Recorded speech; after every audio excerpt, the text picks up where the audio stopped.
Bonjour, c'est Ursule encore. On est le 21 février 2023. Alors, je viens sur la trompette aujourd'hui encore et je viens proclamer le retour de notre Seigneur Jésus-Christ. Je viens aussi apporter un message que le Seigneur me donne. Amen, ce matin. Alléluia. Quand ta vie est aussi celle des autres. Amen. Quand ta vie est aussi celle des autres. Alors ce matin, j'ai pris le temps devant le Seigneur. Amen. Et je l'ai pris de manière différente. D'habitude, je fais certaines choses et après, je prends un temps pour marcher. Mais aujourd'hui, je l'ai fait différemment. J'ai pris le temps pour marcher d'abord, faire mes prières et vraiment, j'étais bien. L'onction était là, la présence de Dieu, c'était vraiment bien. Des prières simples, je vous encourage à les faire. Notre Père, je crois en Dieu, gloire à Dieu notre Créateur, je vous salue Marie. Vraiment, si vous prenez 1h30 dans ça, quand vous sortez de ce temps-là, oh là là, quelle présence. Alors quand j'ai fini ce temps, amen, je faisais encore sombre, n'est-ce pas? Je suis venue m'asseoir devant Dieu. Et je lui ai dit, papa, je suis là, parce que j'aime beaucoup ce temps dans la présence du Père, beaucoup, beaucoup. Alors je suis venue et je lui ai parlé un peu. Et après, il m'a dit, fais-le.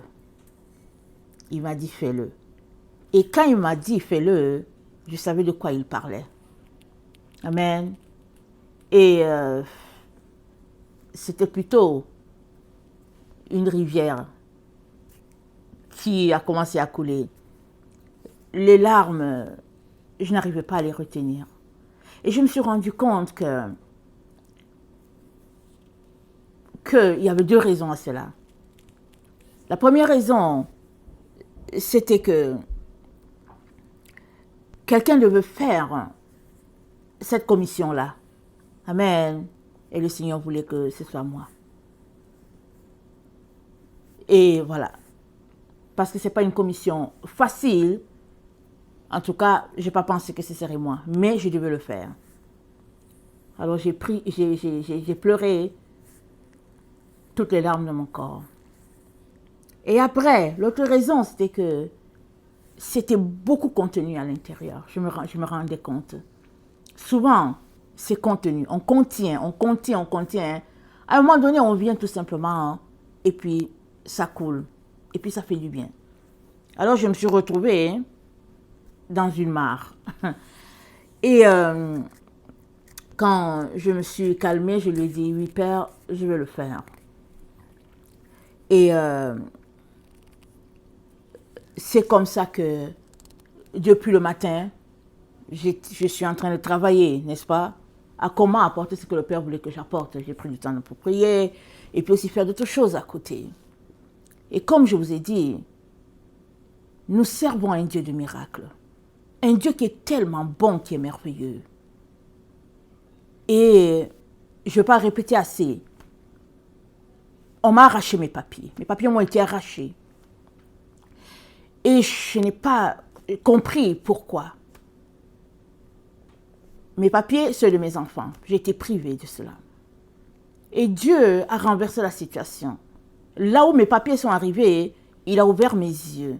Et, si on peut le dire, mon troisième œil. Il download juste plein d'informations qui m'étaient cachées, que je n'avais pas, que je ne savais même pas que ça se passait. Si bien que je connais plein de choses dues simplement au fait que mes papiers ont atterri quelque part. Et à l'endroit où mes papiers ont atterri, ils sont devenus comme des yeux pour moi. Et finalement, de là découle le fait que le Seigneur me dit, tu dois dire ce que tu as à dire aujourd'hui. Et c'est comme ça que je viens donc vous dire que souvent, on n'aimerait pas partager sa vie avec les gens. Il y a des choses qu'on n'aimerait pas partager. D'autres, oui, mais souvent on n'aime pas. Même si on est une personne qui encourage les autres. Il y a des parties qui sont juste privées. Je pense que ça, c'est aussi l'une des raisons que je voulais juste garder ça pour moi. Dans ma boîte avec mon Dieu qui connaît tout ce que je vis. Ou bien à certaines personnes à qui il révèle certaines choses. Alors, mais le Seigneur m'a dit, il faut que tu le partages. C'est le moment. Alors, voilà, mon mari et moi, nous avons eu 8 enfants. Et puis mon mari était pasteur. Et en même temps que il est devenu pasteur, amen, on était un couple qui n'avons pas grand-chose. Du tout. Mais on avait notre Seigneur, on avait notre paix et on élevait nos enfants. Et puis voilà, c'était notre paix, c'est tout. Et à un moment donné, on doit grandir, n'est-ce pas? Et il y a toujours cette flamme-là en soi, hein, parce qu'un enfant de Dieu, il y a toujours cette flamme-là qui brûle. Et dans tout mariage, il y a des combats. Et les miens étaient intenses. Parce que la barrière que je vivais, c'était dans la maison. Je devais apporter, ou bien entrer dans mon appel, voilà, mais c'est tellement compliqué. Soit à cause du statut de mon mari pasteur, soit à cause, il y avait plusieurs raisons qui faisaient que c'était compliqué. Finalement, je suis sortie de là pour retourner sur le banc universitaire. Et pendant que j'étais là-bas sur les bancs, le Seigneur m'a dit, mais qu'est-ce que tu fais là? Il faut que tu retournes à la maison. Tu dois aller en ligne. Et ceux qui connaissent mon histoire, je me suis retrouvée en ligne après plusieurs combats. Et j'ai commencé en ligne en 2017 comme ça. Voilà, j'ai commencé en 2017. Clopin, mes erreurs, je demande toujours, Seigneur, pardonne-moi. Et petit à petit, je suis là où je suis, par la grâce de Dieu. Mais entre-temps, mon mari ne m'a jamais soutenue. Au contraire, nos voix se sont, comment dire, évasées, je ne sais pas quoi le dire. Et finalement, ça a donné ce que ça donne. Et puis, un jour, il a tout simplement organisé un voyage avec ses amis. Et puis, en tout cas, les gens l'ont soutenu. Il a organisé son voyage, il est parti. Pas avec ses amis, il est parti seul. Mais il a organisé son voyage pour partir dans son pays. Mais entre-temps, le Seigneur me révélait tout ce qui se passait. Tout ce qui se passait. Tout. Je regardais et je me disais, c'est pas possible. Parce que mon mari et moi, nous avons marché sans rien. Mais il y avait des gens entre nous. Il y avait un voisin à côté, il était tout le temps là-bas. Et il a organisé son voyage avec le voisin, son frère et tout. Il fallait qu'il parte. Mais finalement, j'ai pris mon courage à deux mains. La situation étant ce qu'elle était, le Seigneur me disait seulement, ton mari ne va pas revenir. Le Seigneur m'avait montré toute l'organisation, tout le piège qu'il attendait là-bas. Mais mon mari jubilait parce qu'il partait dans son pays, il partait en Afrique. Et malgré tous mes efforts pour l'en dissuader, il est parti. Et beaucoup de choses ont été racontées, l'argent a été apporté par-ci, par-là, il est parti. À peine arrivé là-bas, les choses n'allaient pas bien au niveau de sa santé. Mais avant qu'il parte, le Seigneur m'avait dit, ne le laisse pas tomber. Continue de prier. J'ai continué de prier, mes enfants et moi, et jeûne, prière, et vraiment, il était parti, mais nous on était à la brèche, mes enfants et moi, pour prier, parce que on savait beaucoup de choses, surtout moi. Et finalement, un jour, mon mari est entré à l'hôpital. Et avant qu'il entre à l'hôpital, le Seigneur m'avait déjà tout dit, m'avait présenté les choses. Et finalement, voilà, mon mari entre à l'hôpital. Je sais seulement qu'il est entré parce qu'il fallait que je vérifie les médicaments qu'il prend ici. Mais après 3, 4, 5 jours sans nouvelles de mon mari. Allez, j'appelle personne, je n'avais pas de nouvelles. Et de fil en aiguille, il sort de l'hôpital, bref, mon mari revient. mais ce n'était plus mon mari. Il est parti. C'était mon mari, différent bien sûr de celui que j'avais épousé. Parce qu'un mari ne peut pas voyager sans le dire à sa femme. Quand il partait, il était différent de l'homme que j'avais épousé. Mais c'était toujours mon mari. Quand il est revenu, c'était tout simplement une autre personne. Dès qu'il a mis pied dans le seuil de la maison, au seuil de la porte, si on le dit comme ça, je savais que ce n'était pas mon mari. Et la vie n'a pas été facile. Combat sur combat, combat sur combat, combat sur combat. Parce que l'ennemi avait décidé tout simplement de bloquer l'œuvre de Dieu entre mes mains. Donc, il y avait toutes sortes de manigances, de sorcellerie, toutes sortes de situations désagréables pour contrôler ma vie, m'empêcher de venir dans la présence de Dieu. Parce que l'ennemi n'a rien après ton argent, il n'a rien après ta voiture, il n'a rien après tes choses. L'ennemi a quelque chose. Si tu es une personne qui s'est venue dans la présence de Dieu, l'ennemi est contre ça. Et tout était fait pour m'empêcher d'entrer dans la présence de Dieu. Et je devais me battre pour garder le même nombre d'heures que j'avais avec le Seigneur.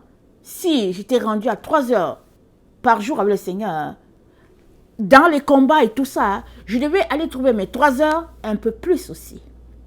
Ce qui fait qu'il y a des jours où j'ai passé des jours sans dormir à cause des échanges démoniaques. C'était quelque chose. Et puis, finalement, j'avais les révélations que le Seigneur me donnait concernant la situation et j'espérais toujours que quand le monde serait informé de la situation, l'Église serait partie. C'est ça qui est dit. Voilà, c'est ça qui est dit. C'est écrit, on l'a compris comme ça. Voilà, disons-le comme ça, on l'a compris comme ça. Mais finalement, je suis aujourd'hui là pour vous dire ce que le Seigneur me demande de venir dire. Et c'est la partie la plus difficile. Je viens vous dire que mon mari, c'est le fils de perdition, dont 2 Thessaloniciens 2 parle. Et quand j'avais su que c'était lui, c'est-à-dire l'homme qui était dans la maison, ou bien l'image de l'homme que j'ai épousé, quand j'ai su, c'était difficile. Difficile. Parce que la Bible dit, après avoir tout fait, tiens-toi debout, comme on dit dans Éphésiens, je me suis battue, pas à peu près. J'ai fait tout ce que je pouvais faire. Mais dans la vie, quand tu te bats pour tout le monde, pour tes enfants, pour tout le monde, ils ont aussi une décision à prendre. Ils ont des actions à poser. Et puis ces actions, il les a posées. Si bien que, finalement, il se retrouve à ce poste-là. Et il va commencer son travail parce que c'est un poste où il y a tout un travail. Donc, il a son travail qu'il va faire. Et le Seigneur veut tout simplement que tu saches que il sera à son poste bientôt. Mais maintenant, c'est ceci pour toi. Es-tu prêt? Parce que c'est dit dans 2 Thessaloniciens 2 que quand ce qui le retient ne sera plus là, il va paraître l'impie. L'impie va paraître. Quand ce qui le retient ne sera plus, l'impie va paraître. Et en même temps, quand il paraît, il marque aussi la séparation, n'est-ce pas, avec 2 groupes. Le groupe de ceux-là qui ont choisi de marcher dans la lumière et le groupe de ceux-là qui ont choisi de demeurer selon la Odyssée. Donc, j'ai déjà apporté une vidéo hier disant que la deuxième bête d'Apocalypse, elle sort directement de l'Église de Jésus-Christ. Voilà pourquoi elle est comme un agneau. La deuxième bête d'Apocalypse qui sort de la terre, c'est-à-dire la terre, l'Église, cette deuxième bête-là, elle est formée juste des enfants de Dieu. Le corps médical, le corps ecclésiastique, la sorcellerie. Voilà cette bête-là. Et il est très important que tu t'assures que tu es prêt. Et que si Jésus est venu aujourd'hui, tu serais tout simplement protégé. C'est ça, il faut que tu le saches. Parce que sinon, ce sera la grande tribulation. Disons la persécution, voilà. Ça sera une persécution intense pour les enfants de Dieu. Ce sera le moment où plusieurs devront se prononcer. Aller plus dans l'électronique par rapport à son corps, ou bien choisir la mort, tel que dit dans Apocalypse 5, le verset 11. On est là. On est à ce stade-là. Et le Seigneur aimerait que tu saches ceci. Il ne manquera pas, notre Dieu, d'exercer son jugement contre ses ennemis. Si tu n'es pas son ennemi, si tu penses que tu n'es pas l'ennemi de Dieu, organise-toi déjà pour ranger ta vie correctement. C'est-à-dire que mets-toi en règle avec Dieu immédiatement. Parce que nous entrons dans un temps de combat. Un combat terrible. Un combat féroce. Parce que le système s'est mis en place. C'est mis en place. La deuxième bête d'Apocalypse 13, elle correspond à la bête de Daniel 8, telle que décrite. Et si nous lisons Daniel 8, voilà ce qui est écrit dans Daniel 8 concernant cette bête-là.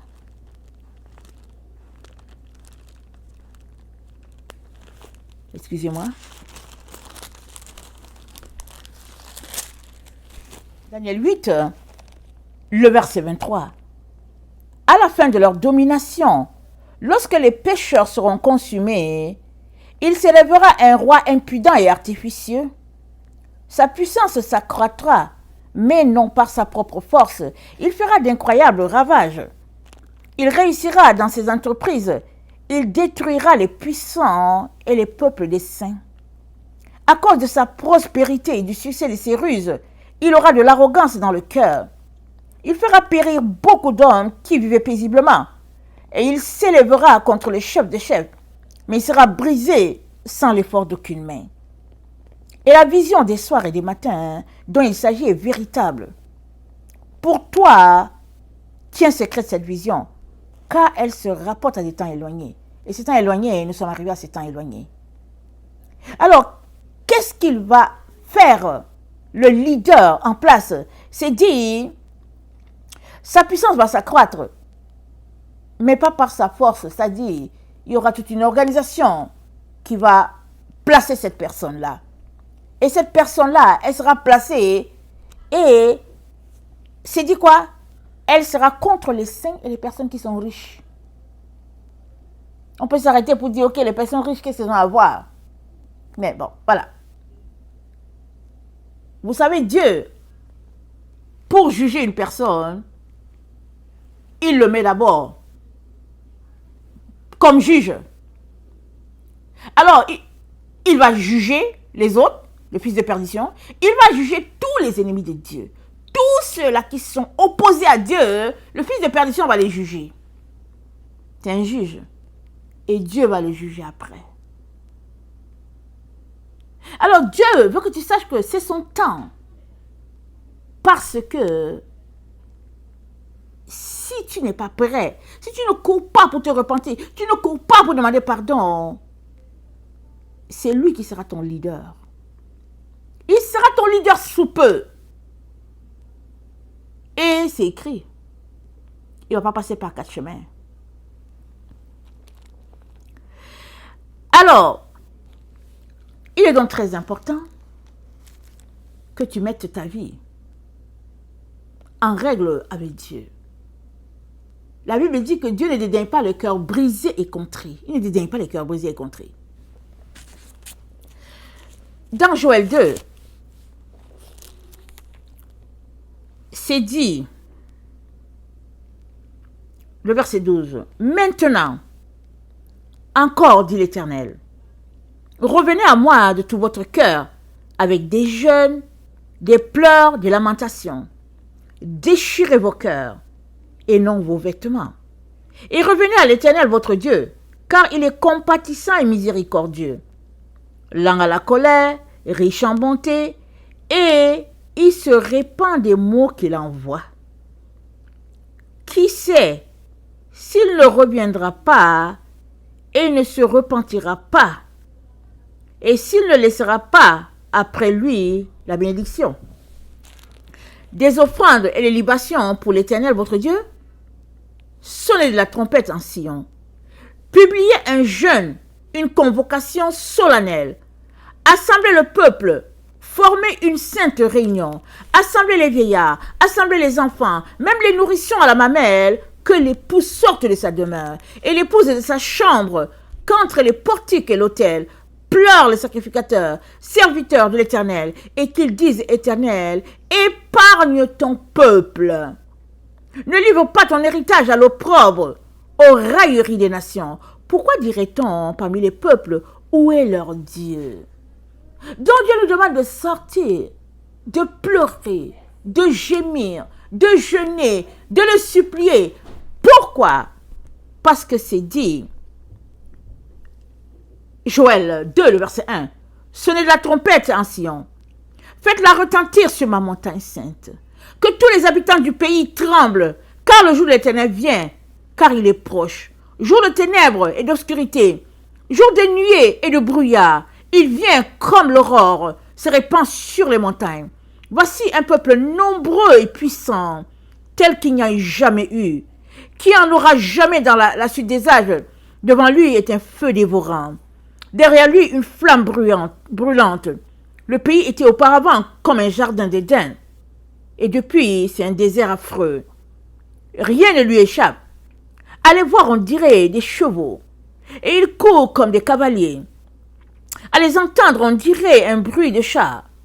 Sur le sommet des montagnes, où ils bondissent, on dirait un pétillement de la flamme de feu. Quand ils consument le champ, c'est comme une armée puissante qui se prépare au combat. Devant eux, les peuples tremblent, tous les visages pâlissent. Ils s'élancent comme des guerriers. Ils escaladent les murs comme des gens de guerre. Chacun va son chemin, sans s'écarter de sa route. Ils ne se pressent point les uns les autres. Chacun garde son rang. Ils se précipitent au travers des traits, sans arrêter leur marche. Ils se répandent dans la ville, courent sur les murailles, montent sur les maisons, entrent par les fenêtres comme un voleur. Devant eux, la terre tremble, les cieux sont ébranlés, le soleil et la lune s'obscurcissent, et les étoiles retirent leur éclat. L'Éternel fait entendre sa voix devant son armée, car son camp est immense, et l'exécuteur de sa parole est puissant, car le jour de l'Éternel est grand. Il est terrible, qui pourra le soutenir? Mais qui sont ces gens-là? C'est ce que les journalistes appellent ici les aliens. C'est eux. Mais les aliens, c'est quoi? Qu'est-ce que Enoch a dit? C'est les esprits des anges déchus, les enfants issus des anges déchus et des filles sur la terre. Dieu a dit, quand ils meurent, ils ne vont pas au ciel. Leur âme reste sur la terre, leur esprit reste sur la terre, comme un nuage. Et ça fait tout le tour.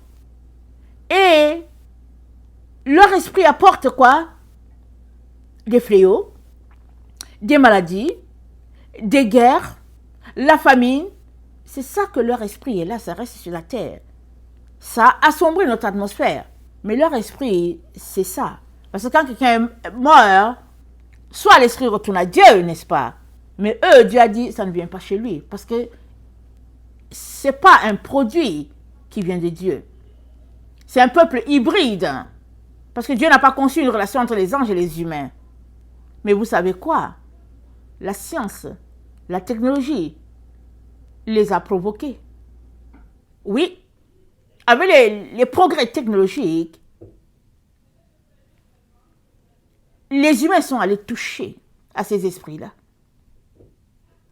Il y a tellement de choses terribles qui se passent sur la Terre, surtout avec les scientifiques.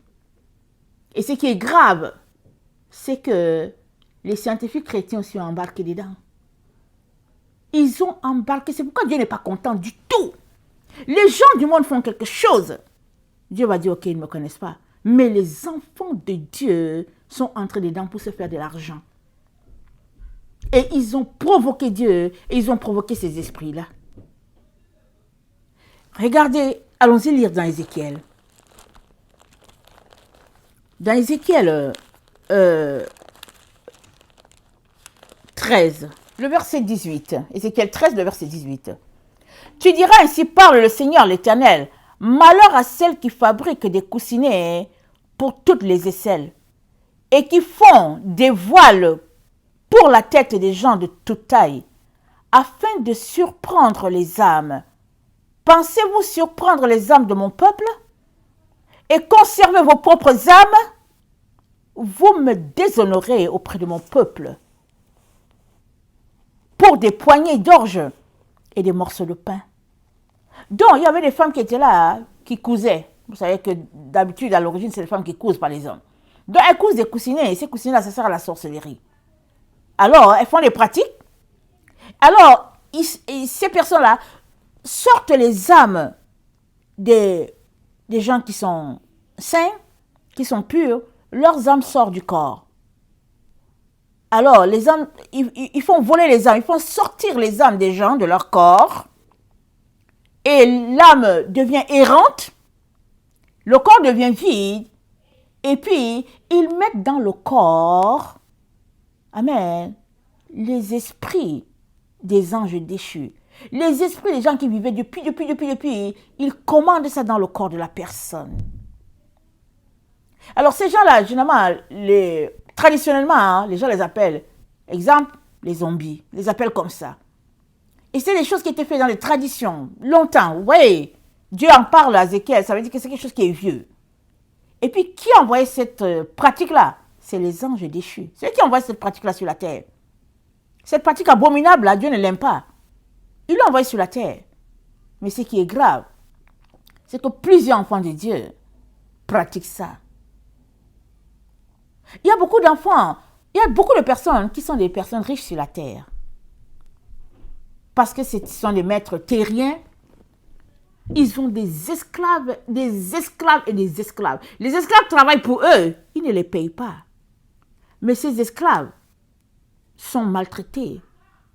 Leur famille pense qu'ils sont morts. Mais ils ne sont pas morts. On ne sait pas qu'est-ce qu'on leur donne. Ils tombent un peu malades. On dit qu'ils sont malades. Mais ceux qui leur ont fait le coup reviennent les prendre et les envoient quelque part. Et puis les gens sont des esclaves. Ça, c'est des pratiques abominables, des pratiques terribles. Et généralement, les gens qui faisaient ça, ils faisaient ça en cachette. Aujourd'hui, les gens ne font plus ça en cachette. Ça dit, la lumière de Dieu était telle que ces gens dans les ténèbres là ne venaient pas au niveau là où vivaient les gens qui avaient encore l'esprit de Dieu en eux. Maintenant, ces gens-là, que les gens appellent, entre guillemets, les zombies, ces gens-là, ils vivent aussi dans la société avec les autres. Ils travaillent comme les autres, bon, ils peuvent être dans les centres d'achat, peu importe l'endroit, ils sont là. Mais leur âme, là, leur esprit a été envoyé à l'extérieur de leur corps. Et ils sont là à la merci de leur maître. Alors, ceux qui leur ont fait ça les manipulent. Mais c'est que la technique aussi est arrivée au niveau de la science. Même maintenant, au niveau des hôpitaux, ils font ça aussi. Parce que ce qui se passe, c'est que les gens, ils font les choses traditionnellement. Ils acquièrent des choses traditionnelles. Ils le font traditionnellement, hein, mais ils ne savent pas doser les choses. Au niveau de la science, vous savez, la science, elle vient quelque part dans un phénomène. Elle étudie. Et puis finalement, elle découvre qu'est-ce qui se passe là-dedans. Et elle se met dans la pratique. Donc, cette pratique a marché jusqu'à la venue au niveau de, je sais pas, la technologie aussi. Voilà, disons-le comme ça. Si bien qu'il y a beaucoup de choses qui sont cachées à l'être humain. Ou bien, c'est là dans la Bible, tu lis, mais tu ne comprends pas. Dieu nous a dit qu'il en sera comme au temps de Noé. Mais au temps de Noé, qu'est-ce qu'il y avait? C'était rempli de néphilim sur la terre. Rempli. Et les néphilim, c'est quoi qu'ils font? Ils sont méchants. Dieu a dit que le peuple était devenu méchant. Il n'était plus capable de les supporter. Il a dit, je vais détruire. Mais Noé a plu à l'Éternel. Et Noé et sa famille ont été sauvés. On est dans ce temps-là où la méchanceté est atroce. Des choses terribles se passent. Des frères en Christ qui font des choses à d'autres frères en Christ. Des sœurs en Christ qui font des choses dans la maison de Dieu. Dieu a dit quoi? C'est l'amour qui nous lie les uns aux autres. Mais dans la maison de Dieu, les gens sont devenus terribles. Même les gens du monde ne se comportent pas comme ça. Dans la maison de Dieu, c'est terrible. C'est la course au bien, ils font du mal à l'autre. Et puis, souvent même, quand ils apprennent que tu as un besoin, ils mettent la main sur ton épaule, ils disent que oui, mon frère, je vais prier pour toi, pour que Dieu pourvoie, alors que leurs comptes sont remplis. Toutes sortes d'histoires qui se passent dans la maison de Dieu. Et Dieu dit qu'on est dans le temps où il va juger. Et il te dit, toi là, toi qui écoutes là, si tu es son enfant, si tu es sa fille, il te dit, répands-toi immédiatement, cours à lui. Parce que le fils de perdition, il va juger les récalcitrants. Il va les juger. C'est écrit dans la Bible. Il va juger tous ceux-là qui ont refusé d'obéir. Il va les juger. Et après, Dieu va les juger. Et Dieu sait comment il juge ses enfants. Et il est donc très important que tu saches que les temps sont très avancés. Les temps sont très avancés. Dans la venue de notre Seigneur. Très. Si tu te laisses tromper, si tu te laisses berner par ce qui se passe dans la société, le jour où tu vas te réveiller, tu vas juste réaliser que, en tout cas, c'est grave. C'est grave, les catastrophes et tout ce qui se passe. Parce qu'on est complètement à la fin. Complètement. Complètement, si tu veux entendre comme ça. Mais beaucoup de gens n'aiment pas entendre ça parce qu'ils se disent que mais non, c'est pas possible. Mais non, il y a du temps, mais non. Et bientôt, une loi plus sévère sera appliquée. Une loi plus sévère sera demandée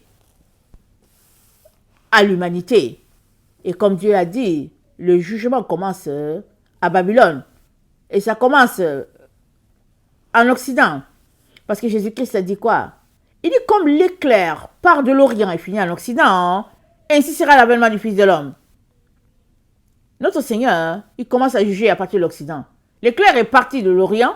Amen. Notre Seigneur Jésus-Christ, il vient de là-bas. Et ça finit en Occident. Et qu'est-ce qu'il est en train de nous dire? Il nous dit, si tu veux bien finir, tu dois retourner en Orient.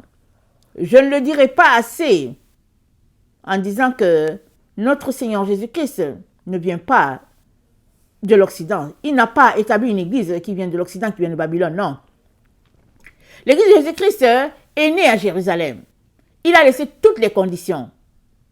pour qui veut marcher selon sa doctrine. Et Paul a dit, personne ne peut poser un autre fondement que celui qui a été posé, à savoir Jésus-Christ. Et qui dit fondement, à savoir Jésus-Christ, ce n'est pas le fait de dire que je suis à Jésus, je suis à Jésus. Non. Qui est à Jésus pratique les œuvres de Jésus-Christ. Marche comme Jésus a marché. C'est-à-dire quoi? Une vie loin du péché. Loin du compromis. Loin du plaisir du monde. Loin des abominations. Parce que tu ne peux pas être en même temps enfant de Dieu et en même temps collaborer avec le système. Alors, tous ceux-là qui ont décidé qu'ils vont collaborer avec le système, vous serez jugés. Mais il y a ceci. Si tu ne veux pas tomber entre les mains de quelqu'un de coriace, cours directement dans les mains de ton Dieu. Et repens-toi immédiatement. Renonce à tout ce que tu es en train de faire. Cours à Dieu. Il va te sauver. C'est un Dieu de compassion. C'est un Dieu d'amour. C'est un Dieu de grâce. Alors, on ne comprend pas tout, n'est-ce pas? Et les choses sont ce qu'elles sont. Alors, quand le fils de perdition fera son entrée et commencera son travail, vous saurez que Dieu vous aura averti. En ce 21 février 2023. Que le Seigneur bénisse sa parole et qu'il vous donne tous de vous réconcilier avec lui le plus rapidement possible. Maranatha, Jésus revient. Amen.